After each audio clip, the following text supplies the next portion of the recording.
नमस्कार, मी मधुरा झी 24 तास मध्ये आपले स्वागत आहे। आज आपण हितगुज या आमच्या खास कार्यक्रमात चर्चा करणार आहोत शनी बदल आणि परिणाम या विषयावर। आणि या विषयावर चर्चा करण्यासाठी आमच्या स्टुडिओमध्ये आल्या ज्योतिष तज्ञ आणि ज्योतिर्भूषण पंडित मानसी। विषयाकडे वळण्यापूर्वी मी पंडित मानसी यांचं आमच्या स्टुडिओमध्ये स्वागत करते। नमस्कार पंडित मानसी यांची थोडक्यात ओळख करून द्यायची झाल्यास पंडित मानसी यांना गेल्या 18 वर्षांचा ज्योतिषशास्त्राचा गाढा अनुभव आहे। ज्योतिष, हस्तरेषा, अंकशास्त्र, वास्तुशास्त्र, मंत्र साधना इत्यादी विषयांवर त्यांनी सखोल अभ्यासही केलाय। दक्षिण आणि पश्चिम महाराष्ट्रात विविध महिला मंचाच्या माध्यमातून त्यांनी अनेक विषयांवर कार्यक्रमही सादर केलेत। श्रद्धा असावी अंधश्रद्धा नसावी या विषयावर त्यांनी अनेक ठिकाणी व्याख्याने देखील दिली आहेत। गमती भविष्याचा हा ज्योतिषशास्त्रावर आधारित एकपात्री कार्यक्रम सादर करणाऱ्या त्या पहिल्या महाराष्ट्रातील महिला आहेत। पंडित मानसी यांना त्यांच्या उल्लेखनीय कार्याबद्दल ज्योतिर्भूषण, ज्योतिष रत्न, ज्योतिष पंडित, राजगौरव आणि आदर्श महिला अस्मिता पुरस्कार देऊन गौरवण्यात आले। चला तर या विषयाबद्दल आपण अधिक चर्चा करूया पंडित मानसी यांच्याशी। पुन्हा एकदा स्वागत आहे। आणि अर्थातच आपण शनी असू शकतं त्या पत्रिकेमध्ये खरं पाहिलं तर शनी 2.5 वर्षांनी आपली राशी बदलतो। आतापर्यंत शनी तूळ राशीमध्ये होता, आता शनी वृश्चिक राशीमध्ये प्रवेश केला 2 तारखेला। पण गंमत अशी झाली की तूळ राशीमध्ये अस्त होऊन शनीने वृश्चिकेमध्ये प्रवेश केला। त्यामुळे आता राशींचा पूर्ण बदल बघण्यापेक्षा आधी 7.5चा आपण थोडासा विचार करूया। 7.5 म्हणजे आपल्या सर्वांनाच माहित आहे 7.5 म्हणजे काय। पण शनी तुळेमधून म्हणजे तुळेमधून वृश्चिकेला गेल्यामुळे कन्या राशीची 7.5 संपली आणि तूळ राशीला उतरती 7.5 चालू झाली। आणि वृश्चिकेमध्ये मध्यावर्ती म्हणजे चंद्रावरून भ्रमण आलं, हृदयावरून आम्ही त्याला म्हणू की ज्योतिषशास्त्राच्या भाषेमध्ये की तो हृदयावरती शनीचं भ्रमण आलं। आणि धनु राशीला 7.5 चालू झाली म्हणजे धनुच्या मस्तकावरती शनीचं भ्रमण सुरू झालं। आता तूळ राशीला उतरती 7.5 ह्या 7.5चा इफेक्ट तूळ राशीला असा होणार आहे की थोडीशी धावपळ होणार आहे पण यश नक्कीच मिळणार आहे।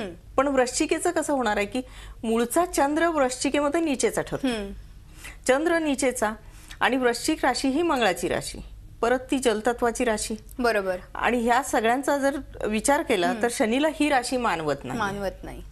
त्यामुळे थोडंसं वृश्चिकेला त्रास होणं, चिडचिड होणं, त्रागा होणं, ज्या काही गोष्टी तुम्ही विचार केला होता की जे काही प्लॅनिंग केलं होतं ते पूर्णत्वाला न जाणं, ह्या सगळ्या गोष्टी वृश्चिक राशीच्या बाबतीत घडणार आहेत। आणि सगळ्यात महत्त्वाचं म्हणजे नक्षत्राचा जर आपण विचार केला तर ज्येष्ठा नक्षत्रामध्ये शनीने प्रवेश केलेला आहे शेवटच्या चरणातून। बरं, मग त्याला ज्येष्ठ परत मंगळाचं नक्षत्र आणि हे नक्षत्र 30 नोव्हेंबर पर्यंत शनी तिथेच राहणार आहे आणि पुढे अनुराधा नक्षत्रामध्ये जाणार आहे शनी।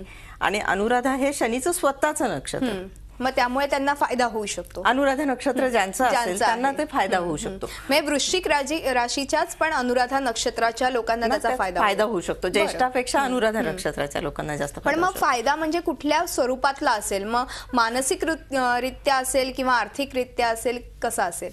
आर्थिकरित्या असेल। अरे वा, ऍक्च्युली भरभराटीचा कालावधी ज्याला आपण म्हणतो की विनोदानी की छप्पड फाडके देते, तसं आर्थिकरित्या त्यांना फायदा होईल। थोडक्यात अनुराधा नक्षत्र असलेल्या आणि वृश्चिक राशीच्या लोकांना ह्याचा खूप चांगला आर्थिक फायदा होणार आहे। 30 नोव्हेंबर नंतर 25 मार्च, बरोबर। म्हणजे 3-4 महिने जो आहे तो 25 मार्च पर्यंत अनुराधा नक्षत्रामध्ये आहे। आणि तो ही शेवटच्या चरणा म्हणजे 3ऱ्या चरणामध्ये येऊन तो परत वक्री होतोय। मग तिथून पुढे तो वेगळा प्रवास शनीचा 2.5 वर्षाचा हा कालावधी चालणार आहे शनीचा। धनु राशीला 7.5 चालू होते, आम्ही म्हणतो की मस्तकावरती म्हणजे चिंता असणार आहे, काळजी असणार आहे, पण बाकी काही ज्या गोष्टी आहेत त्यामध्ये यश मिळणार आहे। ह्या सगळ्या ह्या 3-7.5 म्हणजे 7.5चा हा टप्पा शनीचा, हा प्रवास, हा बदललेला शनी तूळ, वृश्चिक आणि धनुला हा प्रवास देणार। पण आता तुम्ही म्हणालात की धनु राशीला मस्तकावरती त्याची सुरुवात होणार आहे किंवा शनी असणार आहे, तर म्हणजे कुठल्या प्रकारचा त्रास होऊ शकतो का धनु राशीच्या लोकांना? म्हणजे छोट्या छोट्या गोष्टीचा चिंता, ऍक्च्युली सतत विचार म्हणजे कसं होणार आहे की धनु हा 12व्या स्थानामध्ये आल्यानंतर धनु राशीला 7.5, तर 12व्या स्थानाची पूर्ण दृष्टी समसप्तम दृष्टी रोगस्थानावरती पडते। धनु राशीच्या लोकांनी आरोग्याची काळजी घेणं खूप गरजेचं आहे, जास्त विचार न करणं गरजेचं आहे। आणि कसं आहे छोट्या छोट्या विचारांनीच आपलं आरोग्य बिघडत असतं, बरोबर। आणि शनीची दृष्टी तीव्रता देते, शनी स्थान पूर्ण बलवान करून टाकतो, पण शनीची दृष्टी जी असते ती तीव्र असते, त्याची नजर तीव्र असते, त्यामुळे आपण म्हणतो ना शनीची करडी नजर आहे आपल्यावरती, तर ही नजरच वाईट असते शनीची. आणि यामुळे शनीच्या दृष्टी रोगस्थानावरती आहे, त्यामुळे धनुराशीच्या लोकांनी तिथे काळजी घेणं खूप गरजेचं आहे. पण बाकीच्या ज्या काही गोष्टी आहेत धनुच्या, की आर्थिक असेल किंवा छोट्या छोट्या गोष्टीमध्ये त्यांना थोडंफार तरी यश येणार आहे, त्या लाभ होणारच आहे त्यांच्यासाठी, ते लाभदायक आहे. आता शनीचं 7.5 जर विचार केला ना, तर शनीचा 4था आणि 8वा हे सुद्धा आपण काय म्हणतो की अडीच की म्हणतो याला, 2.5 वर्षाचं एक भ्रमण असतं ते. आता शनी 4था कुणाला येतो तर सिंह राशीला येतो आणि मेष राशीला अष्टमातून शनीचं भ्रमण आहे. तर मेष राशीचं अष्टमातून भ्रमण म्हणजे मृत्यू स्थान आलं. अरे बापरे. खरं म्हणलं तर शनी तिथे मृत्यूची देवता आपण असं म्हणू शकत नाही, पण यम हा मृत्यूचा देवता आणि त्याचा भाऊ शनी. शनी खरं म्हणलं तर एकंदरीत जर आपण विचार केला की शनी कुणालाच त्रासदायक नसतो. बरोबर आहे. आपण त्याची भीती बाळगतो ही गोष्ट वेगळी आहे, पण शनी त्रासदायक नाहीये. शनी हा न्यायप्रिय आहे, त्याला न्याय आवडतं, कर्तव्य आवडतं, तो कर्माचा कारक ग्रह आहे. बरोबर. मग तो कर्माला हे देतो आणि त्या वेळेला जर तुम्ही तुमच्या जबाबदाऱ्या व्यवस्थित पाळल्या नाहीत तर मात्र शनी तुम्हाला त्रासदायक ठरतो. मग आपण म्हणतो की नाही 7.5 2.5 की ही आपल्याला थोडीशी त्रासदायक होते. पण मग जेव्हा आपण म्हणतो की 7.5 तर सुरू झालेली आहे, तर मग अशा वेळेस इतर राशींनी देखील, आणि आता अर्थातच वृश्चिक राशीला 7.5 आहे, तर मग ह्या राशींनी नेमकं काय मंत्रोच्चार केले पाहिजे की जेणेकरून ही 7.5 जी आहे ती अतिशय ते सफळ संपूर्णपणे व्यवस्थित पार पाडू शकतील? खरं तर शनी स्तोत्र आहे. शनी स्तोत्र नंतर शनीचे मंत्र आहेत छोटे छोटे. ज्या वेळेला तुम्हाला अगदीच खूप मोठे मंत्र म्हणायला थोडासा त्रास होतो किंवा सोपं जात नाही, सर्वसामान्य व्यक्तीला नाही जमत ते तेवढे अवघड शब्द, त्यावेळेला ओम शम शनेश्वराय नमः हा सगळ्यात सोपा मंत्र आहे. पण ओम प्राम प्रीम प्रोम सहा शनेश्वराय नमः किंवा ओम श्राम श्रीम श्रूम शनेश्वराय नमः हा सुद्धा मंत्र बीज मंत्राचा आहे. त्याला जे सुरुवातीचे जे अक्षर असतात त्याला बीज मंत्र म्हणलं जातं. याच्या सहित ज्या वेळेला आपण मंत्र म्हणतो त्यावेळेला त्याची ताकद वाढते आणि त्याचे बरंच खरं म्हणलं तर मंत्र आणि हनुमान चालीसा किंवा हनुमान दर्शन किंवा पिंपळाच्या झाडाला प्रदक्षिणा घालणं हे सगळे जे उपाय करतो त्याचबरोबर तुमची जबाबदारी व्यवस्थितरित्या पार पाडणं किंवा तुमच्याकडे सहनशक्ती ठेवणं, तुमच्याकडे तेवढे पेशन्स असले पाहिजे. बरोबर आहे. की त्रास सहन करण्याचे. ऍक्च्युली शनी, मी मगाशी जसं म्हणाले की शनी त्रास देत नाहीये किंवा त्रासदायक नसतो, तो जबाबदाऱ्या वाढवतो. तुम्हाला आपलं आणि परक यातली जाणीव करून देतो. बरोबर आहे. तुम्हाला चांगलं आणि वाईट यातला फरक जाणवतो.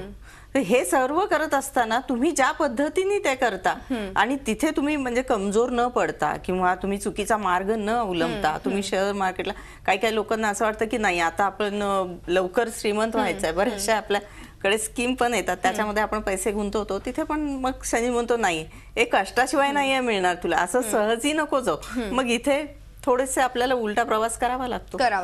आणि हे ज्या वेळेला समजतं त्यावेळेला मग आपण म्हणतो की 7.5 मला त्रास देऊन गेली, पण 7.5 त्रास नाही देत, 7.5 बरंचसं तुम्हाला चांगलं काहीतरी सांगून जाते. नक्कीच. आता ह्या 12 राशींचा आपण जर विचार केला, मला हे ह्याच्याकडेच वळायचं होतं, कारण की बऱ्याचदा आता तुम्ही म्हणालात की प्रत्येक राशीतनं हे आता भ्रमण करणार आहे शनी, तर मग मेष राशी असो किंवा वृषभ असो, मिथुन असो, ह्या सगळ्या राशींना ह्याची विविध फळं मिळणार आहेत. तर ती कोणती फळं मिळणार आहेत आणि एकूणच त्यांचा प्रवास हा जो काही काळ असेल, कालखंड आहे शनीचा, त्याच्यामध्ये काय काय त्यांना अनुभव येऊ शकतात? आता मी मगाशी सांगितलं की मेष राशीला अष्टमातून शनीचं भ्रमण आहे. अष्टम स्थान हे मृत्यू स्थान मानलं जातं. जसं यम मृत्यूचा देवता आहे, पण शनी पण हा मृत्यूचा यमाचा भाऊचा आहे तसा पाहिलं तर. त्यामुळे शनी हा मोक्षकारक आहे, कर्माचा कारक आहे. मग शनीची पूर्ण दृष्टी अष्टम स्थानामध्ये असल्यामुळे धनस्थानावरती येते. बरं. म्हणजे तुमची आर्थिक ताकद, धनस्थानाला तुमचं कुटुंबस्थान पण मानलं जातं, त्यामुळे तुमचं कौटुंबिक वैचारिक मतभेद होण्याची जास्त शक्यता आहे. तुमच्या कुटुंबामध्ये मोठ्यांचे मन नाराज होणं वगैरे, त्यामुळे तुम्ही सहनशक्ती ठेवली पाहिजे. किंवा आरोग्याच्या तक्रारी तुमच्या आधीपासूनच चालू होतील. या ना त्या मार्गाने कुठल्या ना कोणत्या तरी मार्गाने तुम्हाला त्रासदायक घटना घडणार आहेत आणि त्यातून तुम्ही छानपैकी ते सहन करत किंवा त्यातून योग्य मार्ग काढत तुम्ही बाहेर पडायचे. तुमची म्हणजे इथे पण तुम्हाला मी ते बळ द्यायला, सहनशक्ती द्यायला शनीच खरं तर शनीच कारक आहे. तुमचे स्वभाव आणि तुमचं कर्म आणि शनी उपासना, तुम्ही नम्रता घ्या बस. बऱ्याचशा गोष्टी नम्रतेने जातील. पण मेष राशीने एवढंच सांगू इच्छिते की मेष राशीने आर्थिक व्यवहार जपून करावेत आणि स्वतःच्या आरोग्याची काळजी चांगल्या प्रकारे घ्या. बरोबर, कारण की अष्टम स्थानात खरं तर शनीचं भ्रमण होणार आहे. बरोबर आहे. आणि ज्या वेळेला वृषभेला शनी जातो तो सप्तमातून आहे आता सध्या. बरं, आपण या वृषभ राशीबद्दल जाणून घेऊ आणि इतरही राशींबद्दल मला जाणून घ्यायचे, पण एका छोट्याशा ब्रेक नंतर. हितगुज मध्ये वेळ झाली एका छोट्याशा ब्रेकची. तुम्ही पाहत राहा झी 24 रहा एक पाऊल पुढे.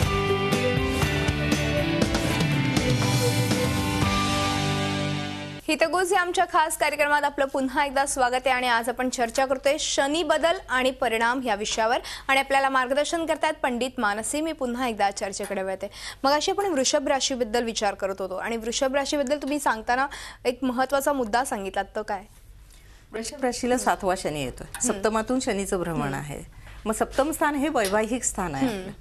त्यामुळे वैचारिक मतभेद होण्याची जास्त शक्यता आहे. त्यामुळे वृषभ राशीच्या लोकांनी शांततेने राहणं आणि आपले वैवाहिक जीवन बिघडणार नाही काळजी घेतली. जीवनसाथी बरोबर आपले जे काही नातेसंबंध आहेत ते थोडक्यात वेगळे होण्याची जास्त शक्यता. म्हणजे कसं अहमपणा जास्त वाढला जातो इथे आणि आपल्या अधिकाराची किंवा आपल्या हक्काची जाणीव जास्त होते. आणि ज्या वेळेला दोन नात्यामध्ये आपल्या हक्काची किंवा आपल्या अस्तित्वाची जाणीव होते त्यावेळेला वादविवाद अपसुक येतात.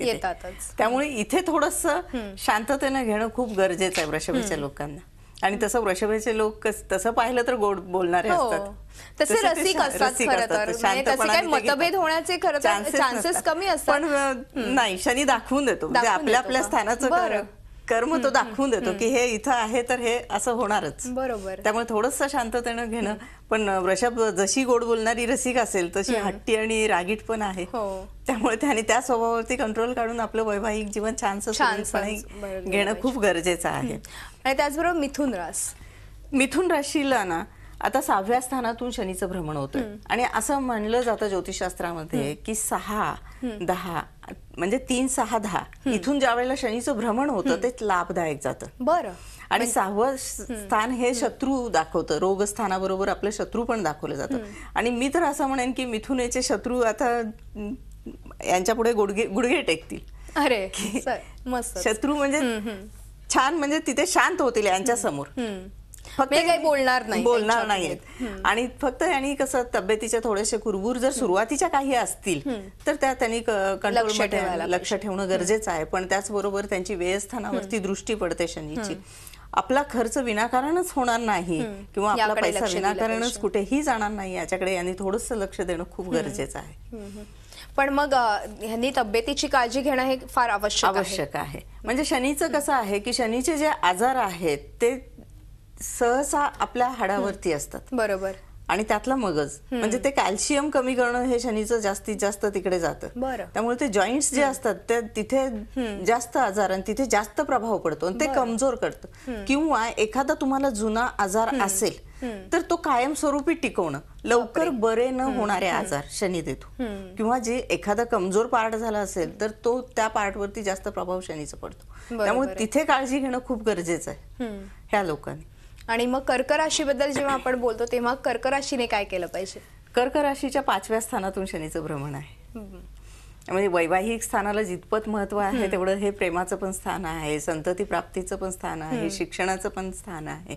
इथे काही अडचणी येणार नाहीत याची काळजी कर्क राशीच्या लोकांनी घेतली. पण साधारणतः हा काळ कुठला असतो? म्हणजे आता 5व्या स्थानातून तुम्ही जेव्हा भ्रमण होणार आहे शनीचं तेव्हा हा काळ कुठला असू शकतो? कसं आहे, मी आता मगाशी तुम्हाला सांगितलं की ज्येष्ठामध्ये शनीचं आता ज्यावेळेला वृश्चिकेमध्ये प्रवेश केलेला आहे त्यावेळेला ज्येष्ठा नक्षत्र परत जर विचार केला तर ज्येष्ठा नक्षत्रातून शनी तिथे गेलेला आहे. म्हणजे तो 30 नोव्हेंबर पर्यंत आहे आणि त्याच्यानंतर 25 मार्च पर्यंत तो तिथे अनुराधामध्ये. ज्यावेळेला तो ज्येष्ठातून अनुराधामध्ये जाईल त्यावेळेला तो थोडासा मागे पुढे होईल. परत वक्री झाल्यानंतर थोडा त्रासदायक होईल, मार्गी झाल्यानंतर बरा जाईल. अशा पद्धतीने ते शनीचे टप्पे असतात. बरोबर. आणि ज्या वेळेला तो चंद्राशी अंशात्मक युती करेल किंवा पत्रिकेतले ज्या काही तुमचे ग्रह असतील, आता मंगळ असेल त्या मंगळाच्या तुमची मूळची स्थिती, मूळच्या पत्रिकेमध्ये शनीची काय अवस्था असणार आहे त्याच्यावरती ते डिपेंड आहे. त्यामुळे आपण असं सांगूच शकत नाही की व्यक्तिगत प्रत्येक व्यक्तीला काय त्रास. राशी परत्वे आपण उपासना सर्वसाधारण 12 राशींनी करताना शनीचा मंत्र किंवा शनीची हनुमान चालीसा किंवा हनुमान स्तोत्र हे म्हणणं खूप गरजेचं आहे. आणि सर्वांनाच मी सांगते कायमस्वरूपी की तुम्ही नम्रतेने आणि तुमच्या कर्तव्याला परिपूर्ण राहा. बरोबर. जबाबदारी तुमच्या पूर्ण जेवढ्या आहे तेवढ्या पेलल्यात तर बऱ्याच अंशी तो त्रास कमी होऊ शकतो. बरोबर. असं होत नाहीये, मनुष्य म्हणल्यानंतर चुकतो, पण त्यातल्या त्यात आपण समजून घेणं म्हणजे आपल्याला वाईट ग्रहमान आहेत थोडेसे आपण त्याची काळजी घेणं, त्या पद्धतीने पावलं उचलणं खूप गरजेचं आहे. म्हणजे नक्कीच खरं तर सगळ्याच राशींनी शनीची उपासना तर केलीच पाहिजे, त्याचबरोबर नम्रतेने जसं तुम्ही आता म्हणालात तसं खरं तर वागलं तर नक्कीच हा शनी आपल्याला फल देऊन जाऊ शकतो. आणि असंच इतर राशींबद्दल मला जाणून घ्यायचे पण एका छोट्याशा ब्रेक नंतर.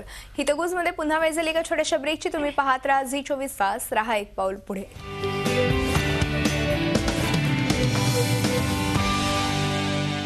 हितगुजमध्ये आपलं पुन्हा एकदा स्वागत आहे आणि आज आपण चर्चा करतोय शनी बदल आणि परिणाम ह्या विषयावर. आणि आपल्याला मार्गदर्शन करतायत पंडित मानसी. मी पुन्हा एकदा चर्चेकडे वळते. नक्कीच मला सिंह राशीबद्दल, कन्या राशीबद्दलही जाणून घ्यायचे, त्यांना कसे काय परिणाम संभवतात? सिंह राशीला चतुर्थ स्थानातून म्हणजे चौथा शनी येतो. मी मगाशी म्हटलं की 4 आणि 8 हे 2.5 की येते. जो काही कालावधी आता 2-2.5 वर्षाचा सिंह राशीने अनुभवलेला आहे त्याच्यापेक्षा थोड्याशा जबाबदाऱ्या वाढतील सिंह राशीच्या. आणि इथे त्यांनी थोडंसं संयमाने घेणं, कारण चौथ्या स्थानावरती सिंह येईल त्यावेळेला दशम स्थानावर त्याची दृष्टी पडेल बरं शनीची. त्यामुळे त्यांच्या कर्मामध्ये बरेचसे काही बदल घडतील. अचानकपणे चांगले मार्ग पण मिळतील त्यांना. अरे वा. काही जे काय आतापर्यंत धडपड करत होते त्यामध्ये बदल पण घडतील. किंवा जिथे नोकरी व्यवसाय असेल किंवा नोकरीमध्ये चुकून बदली होण्याचे योग येतील, बदल पण घडतील. म्हणजे ज्या वेळेला मग चांगले बदल असतील.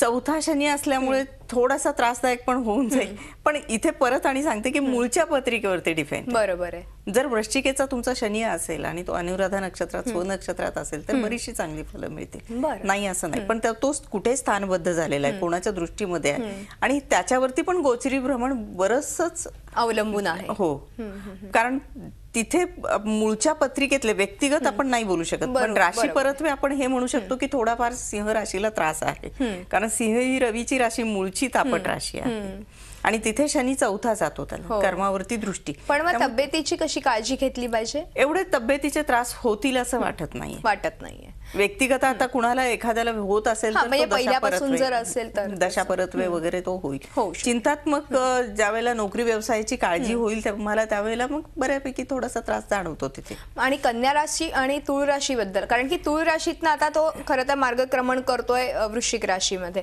तर मग काय सांगाल कन्या राशी बद्दल? आधी कन्या राशीची तर सुटका झाली 7.5. अर्थात. पण 7.5 जरी सुटका झाली असेल कन्या राशीची तर पराक्रमातून भाग्यावरती पूर्ण दृष्टी पडते शनीची.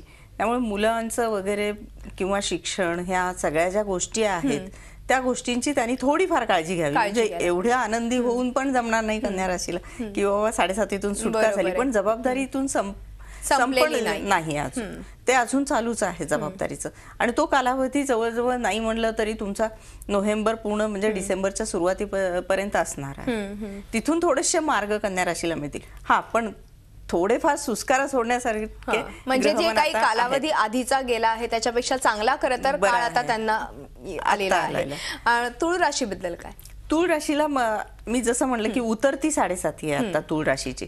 पण जरी उतरती 7.5 असली तरी चिंता करण्यासारखे थोडेसे चिंताजनक काही प्रसंग असतील. मागचे जे काही त्यांनी प्लॅनिंग वगैरे केलं होतं, कारण फरक कसा आहे की मागे जो शनी होता तो तुळ राशीमध्ये होता. आता त्याचे रिझल्ट कुणालाच मिळाले नाही. 2014 सारखं खडतर मी म्हणते कुणालाच केलं नसतं. सगळ्यांनाच 2014 बरेचसे चेंजेस दाखवलेत. कारण त्यावेळेला शनीचं भ्रमण आहे ते राहू बरोबर, मंगळा बरोबर, रवी बरोबर असं झालेलं आहे, एकत्र युतीतून झालेलं आहे. त्यामुळे तुळ राशीचे जे रिझल्ट पाहिजेत, वायू राशीतले तुळ राशीतला उच्चीच्या शनीचे जे रिझल्ट पाहिजेत ते मिळालेले नाहीत. त्यामुळे आता वृश्चिकेचा शनी मानवत नसला तरी थोडाफार त्याच्यापेक्षा चांगला आहे. त्यामुळे आपल्याला बरेचसे चांगले रिझल्ट तुळ राशींना म्हणजे यश येण्यासारख्या लाभदायक गोष्टी होणार आहेत तुळ राशीसाठी. आणि वृश्चिकेला मी तुम्हाला सुरुवातीला सांगितलं तुळ वृश्चिक धनु बद्दल. अगदी वृश्चिक राशीने मात्र स्वतःचा आत्मविश्वास टिकवून ठेवला पाहिजे. कारण इथे कसं होतं की ज्या वेळेला शनीचा त्रास होतो, शनीचा असं म्हणत नाही किंवा परिस्थितीचं गांभीर्य ज्या वेळेला येतं त्यावेळेला आपला आत्मविश्वास डळमळीत होतो. बरं. आणि इथं तेच वृश्चिकेचं होणार आहे, कारण चंद्रावरून शनीचं भ्रमण असणार. चंद्र हा मनाचा कारक, आणि इथे त्यावेळेला तुम्ही मनाने खचले की मग संपले. बरोबर. त्यामुळे तुमचा आत्मविश्वास टिकून ठेवणं खूप गरजेचं आहे तुमच्यासाठी. बरोबर. आणि मग धनुरास, मकर रास आणि कुंभ मीन ह्या राशींबद्दल बोलताना काय सांगतात? धनु बद्दल बोलताना मी असं म्हणेन की धनुनी आरोग्याची काळजी घेतली पाहिजे. मगाशी पण मी सविस्तर थोडंसं धनु बद्दल सांगितलेलं आहे, आता सुद्धा धनु बद्दल हेच सांगेन की थोडीशी आरोग्याची त्यांनी काळजी घेतली पाहिजे. छोट्या छोट्या गोष्टींचा विचार करून जमणार नाही, अति विचार केला नाही पाहिजे. बरोबर. काळजी घ्या, काळजी करू नका असं मी म्हणेन त्यांना. आणि मकर राशीचं कसं आहे की लाभस्थानामध्ये शनी जात असल्यामुळे दुसऱ्यांना पैसे देताना विचार करा, येणं येणार नाही. तुमचा जो लाभ होणाऱ्या गोष्टी आहेत किंवा कुणाकडून जरी तुमचं येणार असेल तर ते वसुली होणार नाहीये. त्यामुळे पैसे देताना, पैशाचे व्यवहार करताना तुम्ही व्यवस्थित करा. पण मकरेला छानसे ग्रहमान आहेत. वृश्चिकेचा जरी शनी असेल तरी त्यांची जिद्द वाढवणारा आणि त्यांची चिकाटी वाढवणारा हा कालावधी असणार आहे. बरंचसंच काही मकर राशीकडे मूळचे स्वभाव आहेत आणि त्याला हा शनी खत पाणी देणार आहे. आणि कुंभेबद्दल म्हणलं तर घरामध्ये छोट्या मोठ्या गोष्टींचा वादविवाद होण्याची दाट शक्यता आहे. त्यामुळे कुंभेनं स्वतःच्या आरोग्याची आणि विचारांची देवाणघेवाण घेताना किंवा समोरच्याला काही सांगताना तिथे काळजी घेतली पाहिजे. म्हणजे बोलताना थोडंसं त्यांनी मोजून मापून बोललं पाहिजे, नम्रतेने बोललं पाहिजे. आणि एक शेवटची रास म्हणजे मीन, कारण की आपल्याकडे वेळ फार कमी आहे आणि अगदी थोडक्यात सांगाल. मीन राशीबद्दल आता अष्टमातून शनीचं भ्रमण भाग्यस्थानामध्ये गेलेलं, आणि भाग्यस्थान म्हणेन की मी बरंचसंच काही देऊन जातो. त्यामुळे मीन राशीचा आता पूर्ण आर्थिक व्यवहार किंवा अडलेली काम आहेत ते सुरळीत होणार आहे. आणि इथे मीन राशीला बरंचसंच काही मिळणार आहे. म्हणजे प्रयत्न जेवढे त्यांनी 2.5 वर्षात खडतर प्रवास केलेला आहे तो आता बरंचसंच काही चांगला सुखद प्रवास जाईल, कारण भाग्यातला शनी बरंच. म्हणजे थोडक्यात काही राशींना हा शनी खूप लाभदायक असेल तर काही राशींना साधारण असू शकतो, पण सगळ्यांनी आरोग्याची काळजी फार घेतली पाहिजे. म्हणजे सगळ्याच राशीच्या लोकांनी खास करून, आणि अर्थातच नम्रपणे वागलं पाहिजे की जेणेकरून हा शनी तुमची कर्तव्य चांगली छानपणे पार पाडू शकतो. नक्कीच वेळ कमी असल्यामुळे आज आपल्याला इथेच थांबावं लागतं, मात्र तुम्ही आलात आणि खूप छान मोलाचं मार्गदर्शन केलं, त्याबद्दल तुमचे मनपूर्वक धन्यवाद. हितगुजमध्ये आज आपण इथेच थांबतो. तुम्ही पाहत राहा झी24 तास, रहा एक पाऊल पुढे.